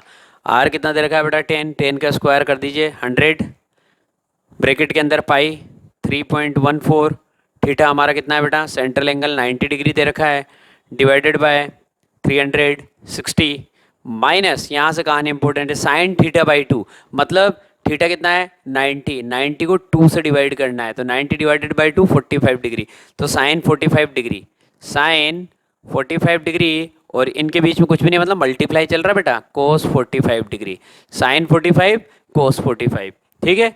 तो इस कैलकुलेशन को अपने को एकदम फाइनल अंजाम देना है मेरे भाइयों। तो आगे हमारे पास 100, यहाँ पे ये लिख दिया मैंने साइन 45 कोस 45। तो देखिएगा स्टेप कितनी इंपॉर्टेंट है, 100 तो यहाँ बाहर चल रहा है, अभी इससे इसको ख़त्म मत कर देना बेटा, क्योंकि इनके बीच में माइनस है और पहले ब्रैकेट सॉल्व होगा, उसके बाद यहाँ आगे की कहानी स्टार्ट होगी। तो 100 को तो यहीं रहने दीजिए मेरे भाइयों। आपको पता लग गया कि ऊपर 90 नीचे 360 है, 10 से 10, 9 से 36 4 बार कट जाएगा, तो हमारे पास कितना आया 3.14 डिवाइडेड बाय 4 माइनस साइन 45 की वैल्यू होती है मेरे भाइयों 1/√2, और कोस 45 की भी सेम ही होती है, तो दोनों की वैल्यू पुट कर दो 1/√2 मल्टीप्लाई बाय 1/√2, ये हुई हमारी कहानी। इधर 100 चल रहा है, चलने दो, थोड़ा ऊपर से कर लेते हैं, 100 चल रहा है मेरे भाइयों, 100 को इधर चलने दो और आपका ब्रैकेट सोल्व होने दो। 100 ब्रैकेट के अंदर 3.14 अपॉन 4, 3.14 अपॉन 4 माइनस 1/√2 को 1/√2 से करेंगे तो 2 आ जाएगा, माइनस में 1/2। अब बेटा क्या करना है, 4 और 2 का एलसीएम ले लीजिए, जो कि 4 ही आना है, आप जानते ही हैं। ये आ गया आपके पास 4 को 4 से करेंगे 3.14 एज इट इज़ रहेगा, माइनस 4 को 2 से करेंगे 2 आ जाएगा, 2 को 1 से करेंगे 2, ये आ गया मेरे भाइयों यहाँ पे 2। आंसर आ जाएगा 100 और 3.14 में से 2 जाएगा तो 1.14, तो हम लिख देंगे मल्टीप्लाई में 1.14 और अपोन में क्या चल रहा है मेरे भाइयों, अपोन में आपका 4 चल रहा है। डेसिमल हटाइए कायदे से, अपोन में 2 जीरो आ जाएगी, ऊपर 100 है नीचे 400 है, इसकी कहानी ख़त्म, सिर्फ क्या रह जाएगा 4 रह जाएगा। 114 अपॉन 4 कट कर दीजिए आप, 2 से कट कर देंगे, ये कट जाएगा आपका 57 बार और ये कट जाएगा आपका 2 बार, 57 अपॉन 2, 57/2। अगर आपको यही फॉर्मेट दे रखा है तो आप लिख देंगे 57/2 सेंटीमीटर स्क्वायर, सेगमेंट का एरिया, माइनर सेगमेंट का एरिया। लेकिन अगर आपको डेसिमल की फॉर्म में दे रखा है तो आप फिर डेसिमल की फॉर्म में लेके आ जाइए, आंसर आ जाएगा 28.5 सेंटीमीटर स्क्वायर। जहाँ पे भी आपको ये ऑप्शन दिख रहा है वहाँ पे जाके टिक कर देना है मेरे भाइयों। तो ये तो हो गई हमारी कहानी एकदम कमाल की, कि अगर ऐसा दे रखा है तो 57/2 और डेसिमल में दे रखा है तो 28.5। अब आगे की कहानी ये होती है कि कभी कभी आपसे यूँ भी पूछ लिया जाता है कि find the area of major sector, find the area of major segment. तो क्या करना है, कुछ नहीं करना, आपको जो मैंने पहले सिखा रखा है वही काम करना है। या तो आप सर्कल का एरिया निकाल लीजिए, सर्कल के एरिया में से माइनर सेक्टर का एरिया माइनस कर दीजिए, मेजर सेक्टर का एरिया मिल जाएगा। ठीक है दोस्तों, या फिर इसके बाद आपको अगर ऐसा नहीं करना तो मैंने आपको ट्रिक सिखाई थी कि थीटा को आप 360 में से माइनस कर दो, जो एंगल आएगा वो थीटा की जगह पुट कर दो। ये हो गई हमारी कहानी। अब मैं बच्चों पता है आपको प्लेन फिगर के कॉम्बिनेशन से रिलेटेड क्वेश्चंस करवाने वाला हूँ, क्योंकि सेक्टर और सेगमेंट पे तो इस तरह की बातें चलेगी, फॉर्मूला आपको अप्लाई करना आना चाहिए, आपको आना चाहिए होता क्या है। बाकी तो क्वेश्चन चेंज होते रहेंगे और कुछ भी नहीं होगा। अब प्लेन फिगर के कॉम्बिनेशन से रिलेटेड मैं क्वेश्चंस आपके लिए स्क्रीन पे लेके आ रहा हूँ बच्चों। स्क्रीन पे बहुत ही प्यारा क्वेश्चन आपके लिए आ चुका है, एकदम शानदार है और 2016 में आया हुआ क्वेश्चन है मेरे भाइयों। बहुत ही अच्छा लगा था उस टाइम पे भी, बच्चों को मज़ा आ गया था, जो पढ़ने वाले बच्चे हैं उनको बहुत मज़ा आ गया था। और अपने कुछ जो दूसरे बच्चे बेटा आप समझ ही गए होंगे, जिन्हें पढ़ाई लिखाई से कोई मतलब नहीं, उनके चक्कर पड़ गया था। क्वेश्चन बहुत शानदार है, इसको समझने की कोशिश करना बाय हार्ट, क्योंकि पहले तो एक तो इसकी इंग्लिश बड़ी अच्छी है, तो इंग्लिश अपनी अच्छी होना बहुत ज़रूरी है बच्चों। क्वेश्चन में कहा गया an elastic belt is placed round the rim of a pulley. तो बेटा मैंने क्या देखा कि ये एक है ना रिम है, इस रिम के चारों तरफ मैंने एक बेल्ट को लपेट दिया। तो कहानी चल रही है an elastic belt is placed round the rim of a pulley of radius 5 centimetre. इसकी जो रेडियस है वो 5 सेंटीमीटर है। One point on the belt is pulled directly away from the centre. Belt पे एक पॉइंट है यहाँ पे क्यू, ठीक है, ये पूरी बेल्ट है। बेल्ट क्यों बोल रहा हूँ, क्योंकि बेटा रिम के चारों तरफ अपन ने बेल्ट लपेट दी, तो यहाँ पे अपन बेल्ट को यूं खींच रहे हैं इस तरीके से।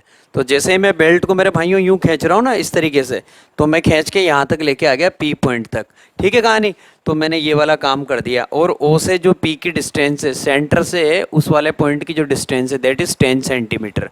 ठीक है ना भैया, तो ये 10 सेंटीमीटर दे रखा है। कहा जा रहा है find the length of the belt that is in contact with the rim of the pulley. तो ये जो बेटा पुली की रिम है ना, इसके साथ ये जो बेल्ट कांटेक्ट में है, ये वाली यहाँ से लेके यहाँ तक, क्योंकि ये वाली जो बेल्ट है इसको तो आपने उधर खींच दिया, रिम से दूर कर दिया, तो आपको ये वाली लेंथ निकालनी है, दिस वन, मतलब इस वाले आर्क की लेंथ निकालनी है। और इसको मैं क्या बोल रहा हूँ, मेज़र आर्क। तो आपको ये जो मेज़र आर्क दिख रहा है ना बेटा ए टू बी, इस मेज़र आर्क की लेंथ निकालनी है। और ऑप्शन बेटा मैंने यहाँ पे आपके पास दे रखे हैं कि कौन सा ऑप्शन ट्रू होना चाहिए। तो लेंथ ऑफ मेज़र आर्क निकालना है। तो बेटा अगर इस मेज़र आर्क की लेंथ निकालनी तो मेरे पास दो तरीके होते हैं। पहला तरीका तो ये कि मैं सरकमफेरेंस में से इस माइनर आर्क की लेंथ माइनस कर दूं, तो मुझे इस माइनर आर्क की लेंथ निकालनी पड़ेगी, एक कहानी तो ये। या फिर मैं एक काम करूं कि मैं सीधा ही ये वाला एंगल फाइंड आउट कर लूं, ये वाला दिस वन, मैं सीधा ही ये वाला एंगल फाइंड आउट कर लूँ और मेरा आर्क की लेंथ का जो फॉर्मूला है ना थीटा अपॉन 360 इंटू 2πr, वहाँ पे थीटा की जगह ये पुट कर दूँ, तो मुझे सबसे बेटर ये वाली कहानी लगती है। तो मुझे अगर ये वाला एंगल चाहिए ना, तो पहले मुझे ये अंदर वाला एंगल लाना पड़ेगा। तो देखो मैंने यहाँ पे एक थोड़ा सा कमाल कर रखा है। मैंने देखा कि अंदर यहाँ पे एक ट्राइंगल तो ये बन रहा ऊपर और एक ट्रायंगल ये बन रहा नीचे। मैंने बोला कि ये वाला एंगल थीटा है, तो और मैंने इसको भी डायरेक्ट थीटा बोल दिया, लेकिन मैं आपको बताऊंगा ये थीटा कैसे आया है, देखिएगा आपको मज़ा आएगा। सबसे पहले तो मैंने ये काम इसलिए किया कि अगर मुझे ये एंगल निकालना है दोस्तों। तो मुझे ये पूरा एंगल निकालना पड़ेगा। अब इस पूरे एंगल के दो टुकड़े हो रहे हैं, एक ऊपर एक नीचे। मैंने बोला ये वाला एंगल थीटा है तो ये वाला एंगल भी थीटा आएगा। कैसे मैं प्रूव करके बताऊंगा, देखना। एक ट्रायंगल बन रहा है ऊपर ओ ए पी, और एक ट्रायंगल बन रहा है बेटा नीचे ओ बी पी। ये दोनों ट्रायंगल कॉन्ग्रुएंट हैं। कैसे, देखिएगा। ओ ए बराबर ओ बी, दोनों रेडियस है। Second thing, O P equal to O P, दोनों में कॉमन है, दोनों की ये कॉमन साइड है। तीसरी चीज जो अभी आपको नहीं पता, लेकिन आप मुझसे सुनेंगे तो उसके बाद कहानी पूरी क्लियर हो जाएगी।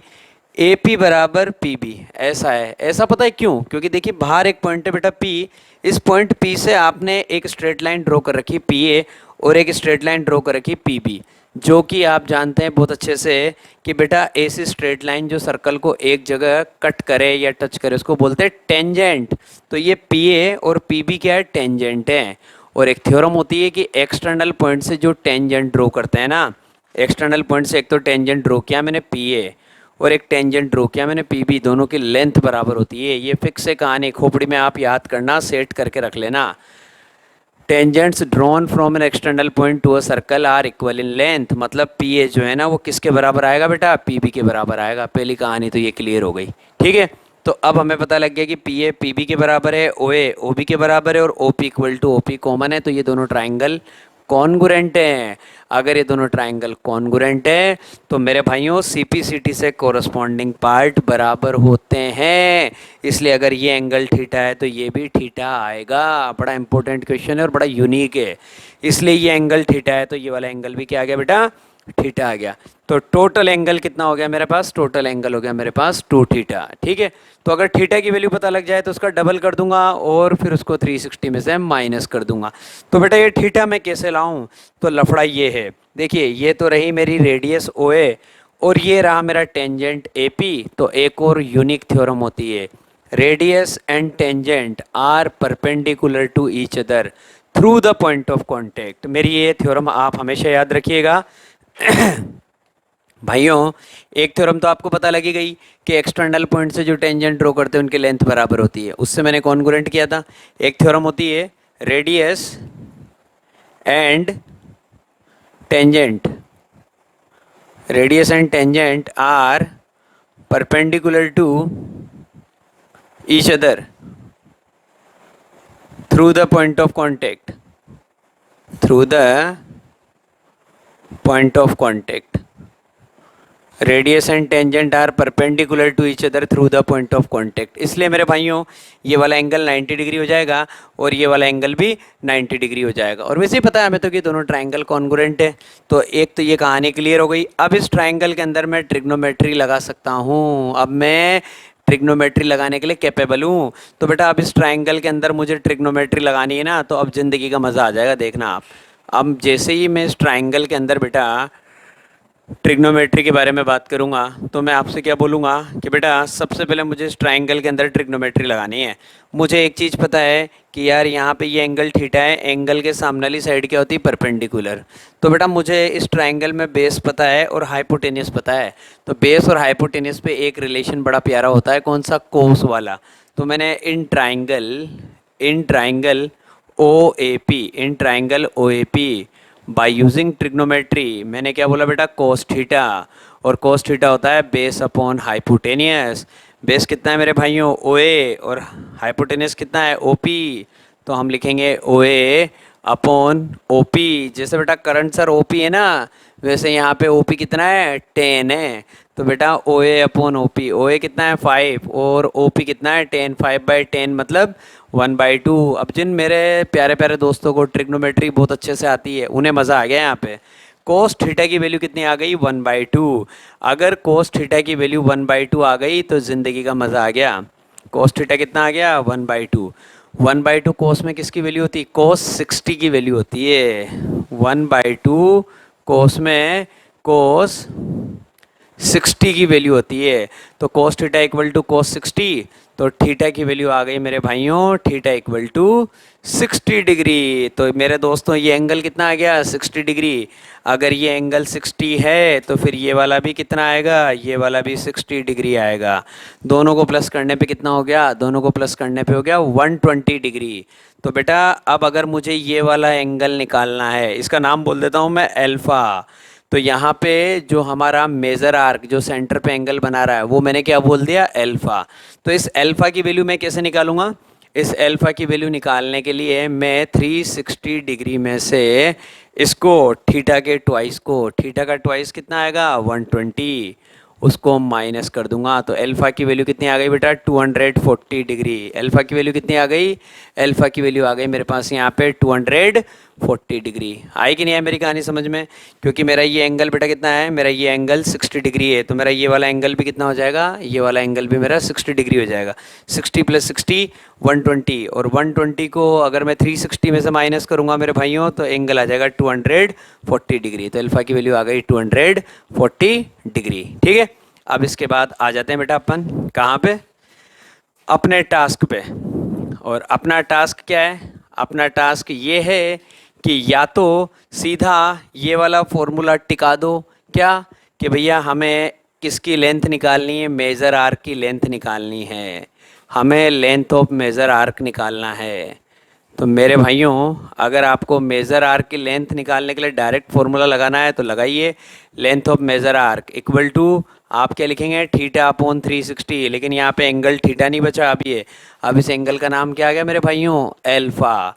अब इस एंगल का नाम आ चुका है एल्फ़ा। तो अपन क्या बोलेंगे भैया, ये एंगल हमारा आ चुका है alpha. Alpha upon 360 into 2πr, alpha upon 360 into 2πr। और अब एल्फ़ा की वैल्यू कितनी पुट कर देंगे, एल्फ़ा की वैल्यू पुट कर देंगे 240 अपॉन 360 इंटू 2 इंटू पाई। अब यहाँ पे पाई के फॉर्मेट में हमारा चल रहा है बेटा, तो पाई को रिप्लेस नहीं करना है, तो पाई की जगह पाई रहेगा। और आर की जगह क्या पुट करना है बेटा, आर की जगह 5 पुट करना है, क्योंकि रेडियस 5 मैंने आपको दे रखी है। अब क्या होगा बेटा, 10 से तो 10 कैंसिल हो गई, 12 से ये 2 बार कट जाएगा, 12 से ये 3 बार कट जाएगा। ठीक है, चेक किया मैंने, इसके बाद कुछ कटता है नहीं कटता। 2 2 जा 4, 4 5 जा 20, 20 को पाई से करेंगे 20 पाई और अपॉन में 3, 20 पाई बाई 3। ऑप्शन सी यहाँ पे जाके टिक कर देना है मेरे भाइयों। तो ऑप्शन सी इज़ राइट, और आंसर कितना आ जाएगा 20 पाई बाई 3। अब सेम क्वेश्चन में मैं आपके लिए एक और बहुत मज़ेदार काम करने वाला हूँ भाई। ये तो हमने काम ख़त्म कर ही दिया कि ऑप्शन सी हमारा आएगा 20 पाई बाई 3। अब यहाँ पे इसी क्वेश्चन में मैं आपके लिए ऑप्शन चेंज करूँगा और मैं आपसे कहूँगा कि बेटा आप मुझे इस शेडेड रीजन का एरिया निकाल के बताइए, आप मुझे इस शेडेड रीजन का एरिया निकाल के बताइए, और ऑप्शन जो है वो मैं आपके लिए चेंज कर दूंगा। या फिर एक काम करते हैं, ऑप्शन चेंज नहीं करके सीधा डायरेक्ट अपन आंसर के बारे में बात कर लेते हैं कि भैया शेडेड रीजन का एरिया निकालना है, कौन निकाल सकता है, क्या करेंगे। तो पहली बात तो शेडेड रीजन का अगर एरिया निकालना है ना, तो यहाँ पे दिमाग में एक चीज़ तो बहुत अच्छे से क्लियर हो चुकी है, क्या कि भैया एरिया ऑफ शेडेड रीजन अगर निकालना है, एरिया ऑफ शेडेड रीजन अगर मुझे फाइंड आउट करना है तो मुझे क्या करना पड़ेगा भाइयों, मुझे यहाँ पे ये आपको एक क्वाड्रिलेटरल दिख रहा होगा बच्चों, देखिए आप AOBP, इस क्वाड्रिलेटरल के एरिया में से एरिया ऑफ क्वाड्रिलेटरल, ये शॉर्ट में लिख देता हूँ, क्वाड्रिलेटरल AOBP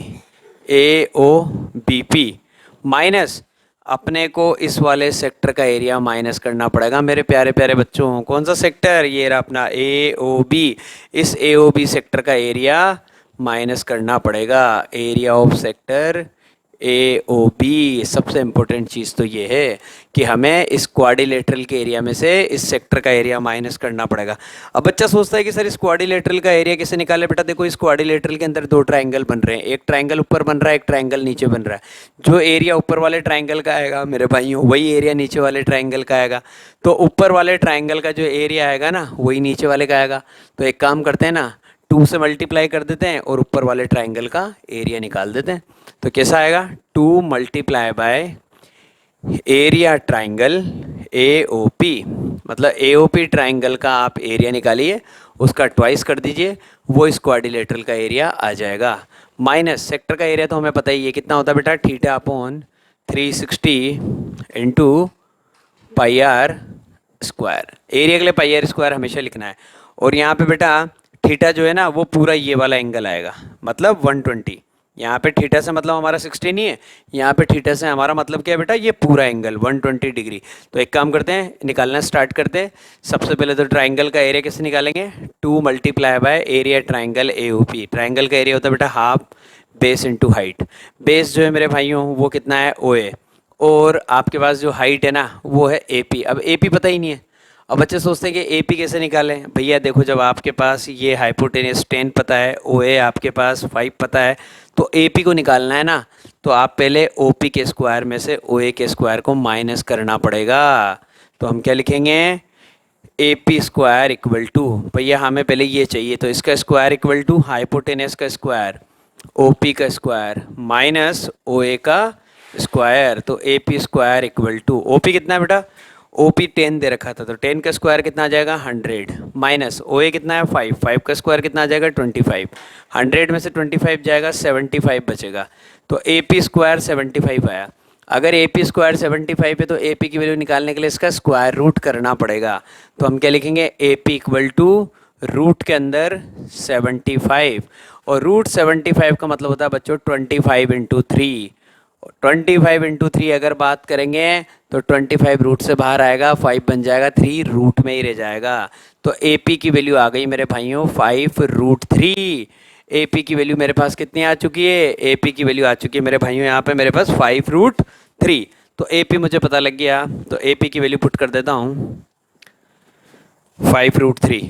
ठीक है बच्चों, तो देखिएगा 2 से मल्टीप्लाई करना था क्योंकि क्वाड्रिलेटरल का एरिया निकाल रहे, तो ये 2 से मल्टीप्लाई किया, हाफ बेस कितना आ गया बेटा, बेस मतलब हमारे पास यहाँ पे मैं आपसे बोल ही रहा हूँ किसके बारे में, इसके बारे में। अच्छा, बेस की जगह अपन ने ओ ए लिया, तो बेस की जगह तो अपन 5 लिख देते हैं, बेस आ गया 5, और हाइट हमारी कितनी आ जाएगी बेटा, हाइट आ जाएगी ए पी, और ए पी मैंने फाइंड आउट किया है 5 रूट 3। ये हो गया। तो यहाँ पे पता लग गया 5 इंटू 5 25, 25 बाय ये 2 से 2 की कहानी ख़त्म, और 5 इंटू 5 25, 25 रूट 3। तो हमारे पास क्वाड्रिलेटरल का एरिया तो आ गया बेटा 25 रूट 3। तो 25 रूट 3 सेंटीमीटर स्क्वायर, ये तो क्वाड्रिलेटरल का एरिया है। और अब एरिया निकालना है बेटा किसका, अब हमें एरिया निकालना है यहाँ पे सेक्टर का। तो सेक्टर का एरिया निकालने के लिए हमने फॉर्मूला अप्लाई कर रखा है क्या, theta upon 360 into pi are square. तो इसको यूज़ में ले लेते हैं। थीटा कितना आएगा बेटा यहाँ पे, ये पूरा एंगल मतलब 120, तो 120 अपॉन 360 इंटू पाई, पाई को पाई रहने देते हैं, क्वेश्चन में करना भी नहीं है। आर स्क्वायर, आर कितना दे रखा है 5, 5 का स्क्वायर 25, ये 0 से 0 कैंसिल, 12 से 36 कट जाएगा बेटा 5 बार। आंसर आ गया 25 pi by 3, 25 pi by 3 centimetre square. और यहाँ पे कितना आया था 25 रूट 3। तो बेटा क्वाड्रिलेटरल का एरिया तो आया 25 रूट 3, और सेक्टर का एरिया आया 25 पाई बाई 3। क्या करें, इसके एरिया में से इसके एरिया को माइनस कर दे, क्योंकि मैंने पहले से ही लिख रखा है कि शेडेड रीजन का एरिया निकालने के लिए ये काम करना है। तो क्या करेंगे भाई, हमें ये करना है मेरे भाइयों, अब इस फिगर की तो नीड है नहीं, इन दोनों वैल्यूज़ को माइनस करना है। तो दोनों वैल्यूज़ को फटाफट माइनस कर देते हैं। ये तो आ गया 25 रूट 3, ये माइनस लगा दिया, और उसको माइनस करना है 25 पाई बाय 3 को। दोनों में मैंने देखा बेटा 25 कॉमन है, 25 कॉमन है, बाहर आ जाएगा, ब्रैकेट के अंदर आ जाएगा रूट 3 माइनस पाई बाय 3। अब आप चाहें तो एलसीएम ले सकते हैं बेटा, तो 3 एलसीएम आएगा, तो 3 से मल्टीप्लाई हो जाएगा, 3 रूट 3 माइनस पाई, तो आपका आंसर आ जाएगा 25, और ब्रैकेट के अंदर 3 रूट 3 माइनस पाई अपॉन 3। 3 को चाहें तो बाहर भेज दीजिए, तो बन जाएगा 25 अपॉन 3। तो फाइनल आंसर इस फॉर्मेट में दिखेगा आपको 25 अपॉन 3, और ब्रैकेट के अंदर 3 रूट 3 माइनस पाई। जहाँ पे भी आपको ये ऑप्शन नज़र आ रहा है, पीछे सेंटीमीटर स्क्वायर लगाना ही है क्योंकि एरिया है, वहाँ पे जाके मेरे भाइयों टिक कर देना है। तो ये हो गई हमारी कहानी एकदम शानदार वाली। और फिर इसके बाद भाइयों एक लास्ट क्वेश्चन आपके लिए और लेके आ रहा हूँ मज़ेदार वाला, वो भी 2016 में आया था, और उसमें भी आपको बहुत मज़ा आएगा। उसमें भी इसे ट्रिग्नोमेट्री लगेगी, तो मुझे ट्रिग्नोमेट्री बड़ी पसंद है, तो सर्कल के जिन क्वेश्चंस में ट्रिग्नोमेट्री लगती है ना, वो मैं ज़रूर बताता हूँ। तो उम्मीद करता हूँ ये क्वेश्चन आपको पसंद आया होगा, मज़ा आया होगा। सेम एक और ऐसा ही क्वेश्चन लेके आ रहा हूँ। बच्चों स्क्रीन पे क्वेश्चन एकदम शानदार वाला आपके लिए तैयार हो चुका है। देखते ही मज़ा आ जाएगा आपको। एक फिगर दे रखा है मैंने यहाँ पे, given figure shows a sector of a circle. ठीक है, तो पहले तो बेटा मैंने ये एक सर्कल बना रखा है और ये सर्कल का मैंने आपके सामने ये सेक्टर शो कर रखा है। ठीक है, उसका नाम है AOC। AOC जो है वो सर्कल का सेक्टर है और यहाँ पे सेंट्रल एंगल मैंने थीटा दे रखा है। Then perimeter of the shaded region, ये जो बेटा शेडेड रीजन दिख रहा है ना, इस शेडेड रीजन का आपको पेरीमीटर निकालना है। ठीक है, तो पहले तो ये शेडेड रीजन जो है ना, इसकी शेप देख लो आप एक बार, क्योंकि पेरीमीटर में मजे आ जाते हैं। एक तो आपने देखा कि ये दो तो लाइन सेगमेंट आ रहे हैं, ये तो है BA और ये है बेटा BC, लेकिन ये एक आर्क है, ये ऐसे करके जो बन रहा है ये आर्क है मेरे भाइयों। तो इसका मतलब शेडेड रीजन का अगर मुझे पेरीमीटर निकालना है तो मुझे यहाँ पे तीन चीज़ों को प्लस करना होगा। एक तो मुझे बोलना होगा length of arc AC plus AB plus BC, तो मैं इन तीनों चीज़ों को प्लस करूँगा तब जाके मुझे इस शेडेड रीजन का पेरीमीटर मिल पाएगा। तो मैंने यहाँ पे बोलना स्टार्ट किया मेरे भाइयों कि पेरीमीटर इक्वल टू, पेरीमीटर मैं कैसे निकाल सकता हूँ अगर मुझे पेरीमीटर निकालना है। तो सबसे पहले मैं बोलूँगा यहाँ पे AB plus BC plus length of arc AC, ये तीन चीज़ें मुझे लिखनी पड़ेगी। AB plus BC plus arc AC, अगर मैं ये तीनों चीज़ें फाइंड आउट कर लेता हूँ तो मैं शेडेड रीजन का पेरीमीटर निकाल दूंगा। तो बेटा मैंने देखा यहाँ पे कि यार मुझे AB की लेंथ डायरेक्ट नहीं पता, BC के बारे में भी कुछ नहीं पता और आर्क के बारे में भी कुछ नहीं पता, तो कहीं से तो लाऊं, कुछ तो करूं। तो एक इतनी गजब की चीज़ मैं आपको बताने वाला हूँ जो भी थोड़ी देर पहले अपन ने प्रीवियस क्वेश्चन में कॉन्सेप्ट अप्लाई किया था। अपन ने देखा था बेटा देखो ये तो जा रहा है आपके पास टेंजेंट BA, क्योंकि ये एक ऐसी स्ट्रेट लाइन है जो सर्कल को एक पॉइंट पे इंटरसेक्ट कर रही है, टच कर रही है। तो BA तो क्या है टेंजेंट, और OA क्या है मेरे भाइयों रेडियस। तो अभी प्रीवियस क्वेश्चन में मैंने बताया था radius and tangent are perpendicular to each other through the point of contact. इसका मतलब ये वाला एंगल क्या आ जाएगा, 90 डिग्री आ जाएगा। अगर ये एंगल 90 डिग्री है ना तो अब मुझे कोई भी रोक नहीं सकता, क्या, ट्रिग्नोमेट्री लगाने से। तो अब बेटा मैं ट्रिग्नोमेट्री लगाऊंगा और किसी की भी नहीं सुनूंगा। तो अब मैं ट्रिग्नोमेट्री लगाना स्टार्ट करता हूँ इस ट्राइंगल के अंदर और थोड़ा स्मार्टली लगाता हूँ। मैंने ऑप्शन में देखा कि टेन थीटा सेक थीटा इस तरह की बातें चल रही है, तो क्यों ना इस ट्राइंगल में टेन थीटा लगा दूँ, सेक थीटा लगा दूँ। टेन थीटा लगाया भैया। टेन थीटा लगाने से क्या फ़ायदा होने वाला देखिएगा आप। एंगल के सामने वाली साइड क्या होती है, परपेंडिकुलर, और टेन थीटा मैं जानता हूँ क्या होता है, परपेंडिकुलर अपॉन बेस, ये टेन थीटा होता है। तो टेन थीटा मेरे हिसाब से क्या आना चाहिए, मेरे हिसाब से आना चाहिए AB और बेस कितना आएगा OA। तो मैं लिखूंगा AB अपॉन OA, ये मेरा टेन थीटा है। तो टेन थीटा की कहानी आ जाएगी बेटा, AB तो पता नहीं है, AB तो AB रहेगा, लेकिन OA तो पता है R है। तो यहाँ से AB की लेंथ निकाल दूंगा R के फॉर्मेट में, AB equal to R tan theta, कहानी खत्म, क्रॉस मल्टीप्लाई कर दिया। AB equal to R tan theta, AB की वैल्यू पता लग गई R टेन थीटा, यहाँ जाके पुट कर दूंगा भैया, AB का तो काम खत्म करे कम से कम। AB equal to R tan theta. चलो साहब, जैसे AB निकाला वैसे ही कोशिश करते हैं क्या निकालने की, BC निकालने की। अब की बार सेक थीटा काम में लेता हूँ। तो जैसे टेन थीटा लाया था, अब की बार मेरे दोस्तों सेक थीटा लेके आता हूँ।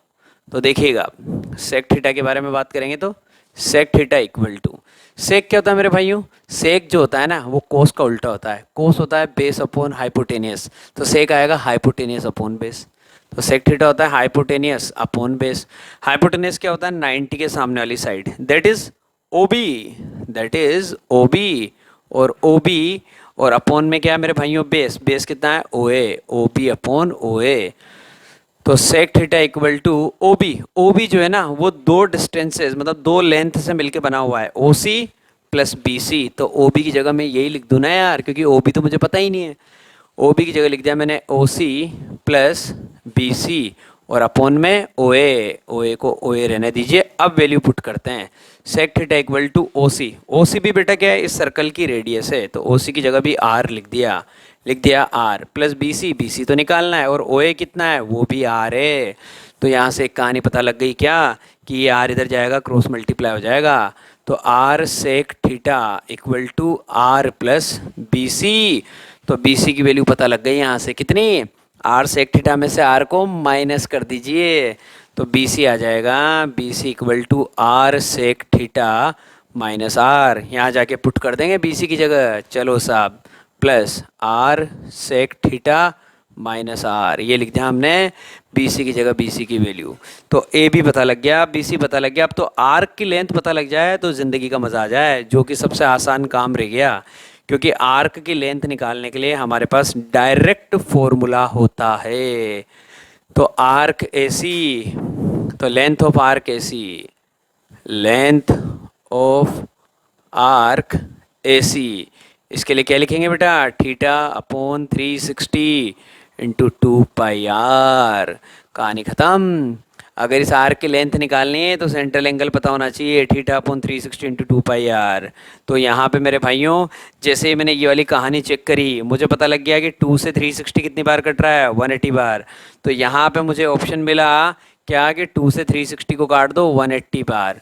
तो आएगा theta upon 180 into pi R. तो आर की लेंथ आ गई, प्लस करके लिख देंगे थीटा अपॉन 180 और ये pi r, theta upon 180 pi r. और ये देखते ही बेटा मज़ा आ गया ज़िंदगी का। क्या, ऑप्शन सी मेरा आंसर आने वाला है।